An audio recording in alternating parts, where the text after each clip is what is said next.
Hey, what's up guys? Today I'm going to tell you why I love the Nikkor 35mm 1.8 lens. Before we begin, I do want to tell you a quick story. When I first bought my Nikon D7000, I actually started out with the kit lens, the 18 to 105. It wasn't the best lens, but it was okay for the time being.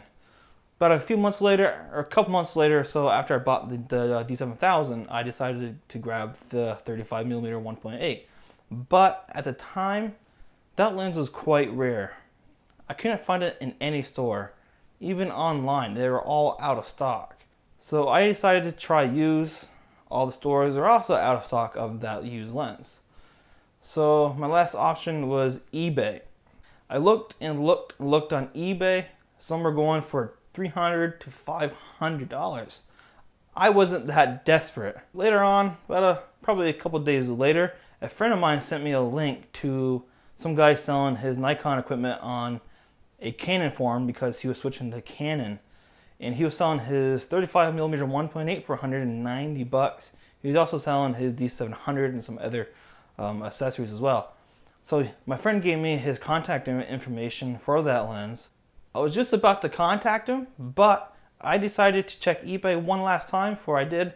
And sure enough, there was a 35mm 1.8 lens in excellent condition right on the top for $190. Like, hey, go check that lens out. And go check it out. And sure enough, it was the same guy. So I was like, hey, damn. So I bought that lens just like that. It's like, because I knew within probably an hour it would be gone. So here's the lens right here. When I got it, it was in pristine condition. It looked brand spanking new. I was so impressed. Not a single scratch, not a single dust speckle on the lens elements. My first buying experience for buying a used lens on eBay I was happy. So anyways, let's actually talk about this lens and why I actually like it. So as you can see, once I take off the hood, the lens cap here and the rear lens cap, you can see it's actually quite a small lens, which is one of the reasons why I really like this lens. It was tiny. The build quality is quite nice. It has a metal rear mount and a dust gasket all the way around, which is really nice. It uses a 52mm filter thread, and it is a spherical lens, so you get less distortion. That wasn't the only reason why I liked this lens.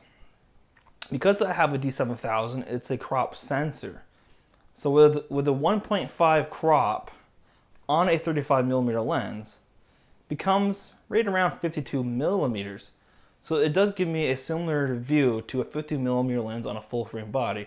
Granted, this isn't a true 50mm lens, but it is damn close. The bokeh is nice and smooth and creamy. In some cases, not all cases, but it is generally very, very nice lens. It's incredibly sharp when you use a faster shutter speed, and probably right around f2 to f2.8, this thing is deadly sharp. I actually use this lens for quite a long time. It's probably my most used lens. If you buy a lens, put it on your body, not your real body, but on your camera body, for right around a month, and just use it. Never take it off. Just keep on using it. Learn it. Know it. Love it. So I did, and I got a lot of great shots with it. I forced myself to walk, to zoom. I walked back to go wider, and I had a lot of fun. But until recently, I just bought the Nikkor 17 to 55 2.8. So I haven't used this lens as much because I've been using the 17 to 55 a lot, which is what I'm using to record this video with right now. I actually bought the 50mm 1.8 AFS lens not too long ago, but it basically stayed in my camera bag. I hardly used it. And because I was buying the 17 to 55, I decided to sell it and put the money toward my new lens. I was sad to see the 50mm prime to go, but like I said, I just wasn't using it. Didn't have much fun with it. On a full frame camera, it actually would have been quite nice, but I don't have a full frame.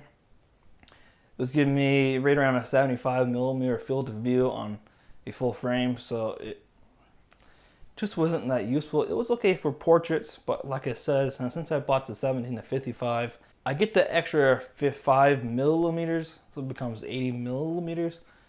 It's a little bit better for portraits. Of course, the 70 to 200, 2.8 would be perfect for portraits, but I don't have that kind of money. Say if I needed to go somewhere and travel light or pack light, I could easily take off the battery grip off my D7000, lose the lens hood on the 35, and I'm gonna be pretty portable. It's pretty small. It will be pretty compact, not compact enough to throw in your pocket, but compact enough to actually bring it on the street and do some shooting. I'm gonna give you guys a little secret. I'm actually planning on buying the Fujifilm X20. That's all I'm saying. If you want to check out the camera, just do a Google search. So expect a review of that sometime this year. I highly recommend the 35 1.8 to any newbie photographers or someone that just wants a better lens for low light photography. Like I said, you can buy this lens for right around 200 bucks. It's fairly cheap enough, and it's a fantastic lens. There are 35 millimeters 1.4s, but they're quite big and they're quite heavy. They are built better, but you sacrifice the compact size. So anyways, guys, thanks for watching. What is your favorite lens? Do you use a 35 millimeter? Do you use a 50 millimeter lens? I'd like to know. Leave a comment below. Thanks for watching, and I'll see you guys in the next video.